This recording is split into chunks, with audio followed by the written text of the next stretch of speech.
Viu o céu aberto, e eis um cavalo branco. O seu cavaleiro se chama Fiel e Verdadeiro, e julga e peleja com justiça. Os seus olhos são chamas de fogo.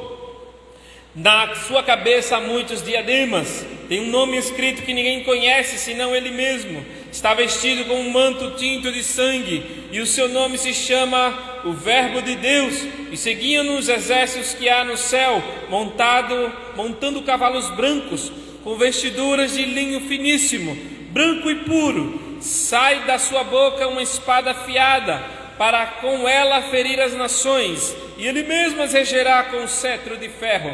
E pessoalmente pisa o lagar do vinho do furor da ira de Deus Todo-Poderoso. Tem no seu manto e na sua coxa um nome escrito: Rei dos Reis e Senhor dos Senhores. Então vi um anjo posto em pé no sol, e exclamou com grande voz, falando a todas as aves que voam do meio do céu: Vinde, reuni-vos para a grande ceia de Deus, para que comais carnes de reis, carnes de comandantes, carnes de poderosos, carnes de cavalos e de seus cavaleiros, carnes de todos, quer livres, quer escravos, tanto pequenos como grandes. Vi a besta e os reis da terra com os seus exércitos congregados para a peleja contra aquele que estava montado no cavalo e contra o seu exército. Mas a besta foi aprisionada, e com ela o falso profeta, que com os sinais feitos diante dela seduziu aqueles que receberam a marca da besta e eram os adoradores da sua imagem. Os dois foram lançados vivos dentro do lago de fogo que arde com enxofre. Os restantes foram mortos com a espada que saía da boca daquele que estava montado no cavalo, e todas as aves se fartaram das suas carnes. Amém. Irmãos, nos versos seguintes é a batalha, né? Aqui a última batalha. E aqui, irmãos, nessa última sessão de Apocalipse, nós vamos ver aí, segundo a novela do Apocalipse, né? Passou aí a novela, eu vi lá um capítulo lá, o povo acampado lá no deserto da Judéia. Aí Jesus vem de cavalo branco, uma coroa lá, uns anjos. Irmãos, esqueça isso.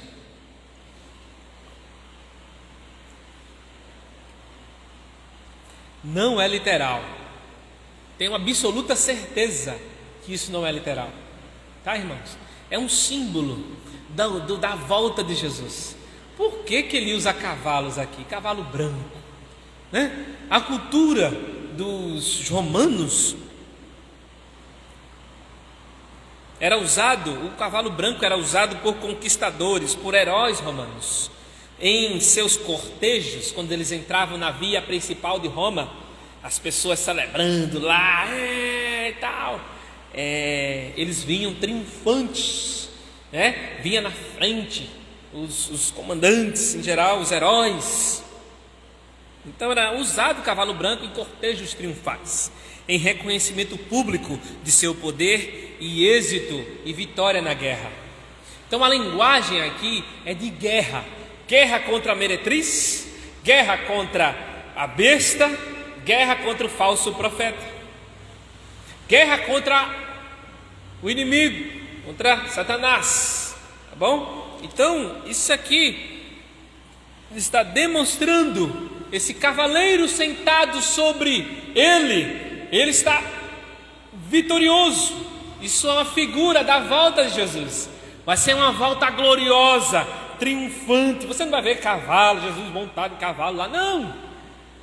É uma linguagem para estar figurando a volta de Jesus, tá bom? E aqui o texto mostra 7 qualidades como ele aparece à sua igreja. As qualidades de Jesus: fiel e verdadeiro, julgamento justo, olhos de fogo penetrantes, muitas coroas como o Senhor como o Senhor escatológico, plenamente Deus com um nome que ninguém conhece senão Ele mesmo, redimindo a igreja com seu sangue, e verdade absoluta como palavra de Deus. Então essas 7 características daquele que está sobre o cavalo, que é Cristo.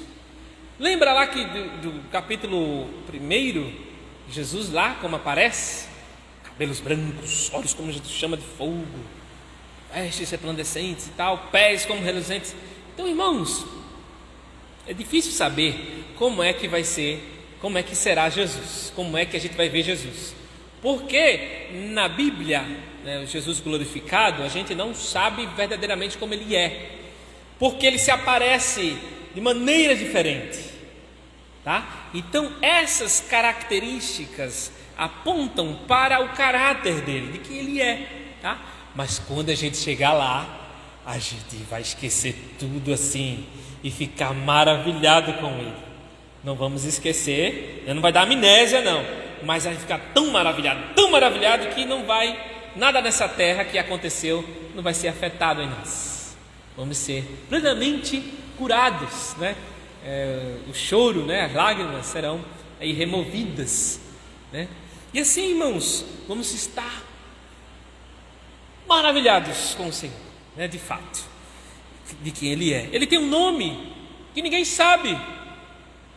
Ou seja, no céu, irmão, na eternidade, nós vamos estudar teologia para todos sempre.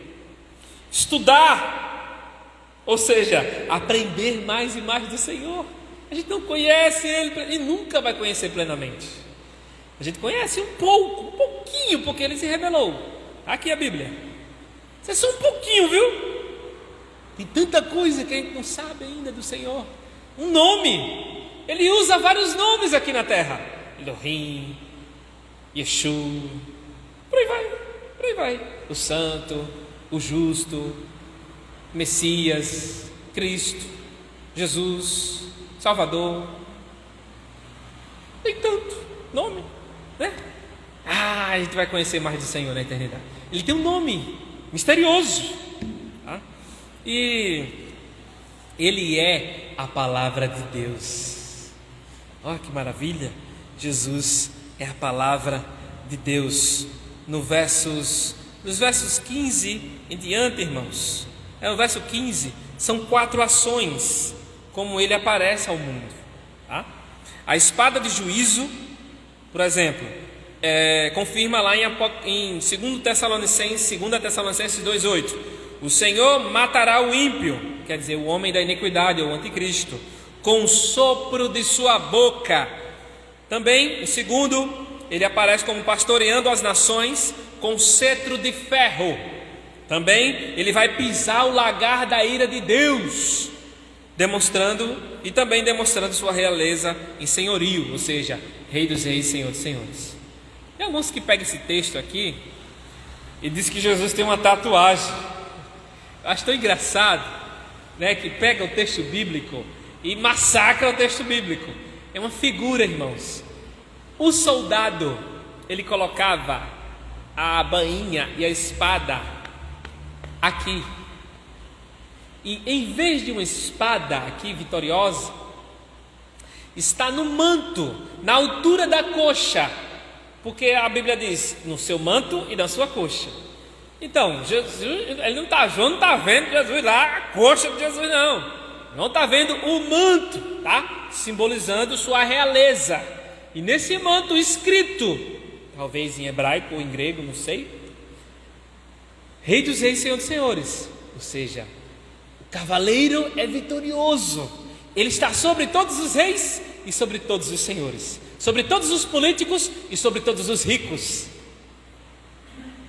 Lembra lá que os aliados de Satanás era esse sistema econômico, sistema religioso, sistema político?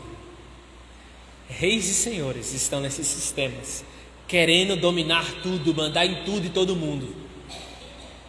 Mas ele mostra que esse cavaleiro, ele está muito acima desses meros mortais por aí que nós vemos, tá? Então, quando alguém lhe disser, ali é uma tatuagem que Jesus tem, primeiro que o nome é na altura da coxa, o nome está no manto, que em lugar de uma espada ali está um nome, tá? Simbolizando esse rei vitorioso, tá bom? Irmãos, aqui também ele vai pisar o lagar do vinho, do furor da ira de Deus. Nós já falamos sobre isso, mas só recapitulando, o lagar era um buraco em que as pessoas pisavam. Nesse buraco tinha umas canaletas que descia, filtrada, né? Umas canaletas que descia até um recipiente. Eles pisavam e escorria o suco ou o vinho, tá? Era o lagar. E aí ele está pisando os seus inimigos, e o sangue, simbolizando aí a morte, a ira de Deus sobre todos os seus inimigos, vai ser um pisar. Lembra lá que Paulo diz, lá em Romanos 16, 20, que diz que ele, em breve, ele pisará, em breve, a Satanás, debaixo dos vossos pés. O Deus de paz esmagará Satanás debaixo dos vossos pés. Todo esse sistema pecaminoso, todos os inimigos de Deus serão esmagados com a ira de Deus. E aí, do verso 17 até o 21, irmãos, é esse banquete. As aves do céu são convocadas para banquetear-se. E aqui a última batalha, né, descrita aqui. A última batalha não é propriamente uma batalha, irmãos. É um massacre, como diz o Leandro Lima, grande estudioso de Apocalipse, grande expositor de Apocalipse. É um massacre, não tem batalha. Satanás e seus aliados tentando. Tenta imaginar uma batalha com canhões, bombas, bomba atômica, mísseis. Tenta imaginar uma batalha contra Cristo. Não existe, irmãos. Olha lá, os ímpios vão apertar o botão para atingir Cristo. Você já botou na cabeça que não tem batalha? Tem massacre. Vai haver um massacre. Ou seja, enquanto a igreja do Senhor banqueteia-se com Cristo na terra, é um banho de sangue. O retorno glorioso de Jesus vai ser terrível. Vai ser glorioso para uns, mas para outros vai ser perdição eterna. Então, enquanto os crentes estarão banqueteando-se com o Senhor, comendo, se regalando com o Senhor na festa eterna, o povo na terra estará sendo o próprio banquete, ou seja, serão o churrasco das aves dos céus, das aves de rapina. É engraçado e é bem sério. Hoje, os homens banqueteiam-se dos animais, mas no futuro os animais se banquetearão dos homens. Por quê? Porque os homens se autodestruíram, negaram a Deus e destruíram o planeta. E a própria criação vai fazer isso contra os homens, as pessoas em geral, tá? E aqui ele diz que vi a besta e os reis da terra com os seus exércitos congregados para a peleja contra aquele que estava montado no cavalo e contra o seu exército. Veja que inútil. Mas a besta foi aprisionada e com ela o falso profeta, que com os sinais feitos diante dela seduziu aqueles que receberam a marca da besta e eram os adoradores da sua imagem. Os dois foram lançados vivos dentro do lago de fogo que arde com enxofre. Os restantes foram mortos com a espada que saía da boca daquele que estava montado no cavalo, e todas as aves se fartaram de suas carnes. Veja que não tem batalha. Quando vem o cavaleiro com o seu exército, o que acontece? A besta, o falso profeta, são presos. E blum, lago de fogo, vivo. Cadê a batalha? Não tem. É um massacre. E os outros? Morreram em um só momento.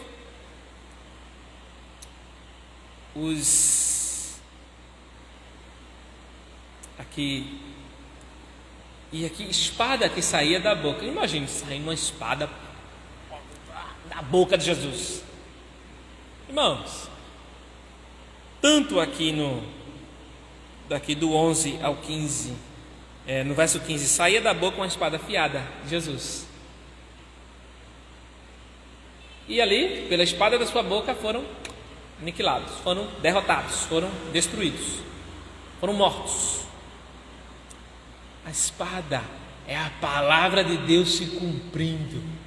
Jesus é a palavra de Deus, e pela espada, pela sua palavra, os inimigos serão derrotados. Lembra lá que o Senhor virá e pelo sopro da sua boca matará o iníquo, matará o ímpio, o homem da iniquidade. É assim, não tem batalha, não tem canhão, não tem nada. É claro, irmãos, que haverá um momento da grande tribulação.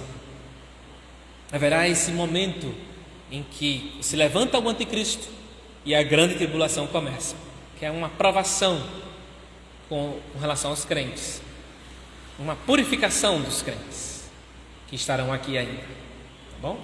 Antes da volta de Jesus, é preciso que o iníquo, o homem da iniquidade, o anticristo se manifeste. E aí começa a grande tribulação. Primeiro que também o anúncio do Evangelho seja pregado em todo mundo. Tá? Eu acredito que o anticristo só vai chegar, vai se manifestar, quando a pregação for toda explanada no mundo. Não é todas as pessoas se converter, mas a pregação alcançar todos os povos, que ainda não foi alcançado. No nosso Brasil temos tribos isoladas que ainda nunca viram nada do Evangelho, nunca ouviram, né? São cercadas lá, né, pelos órgãos governamentais, não deixam entrar, né? E ali nunca teve contato com o Evangelho, com nada, aliás, né?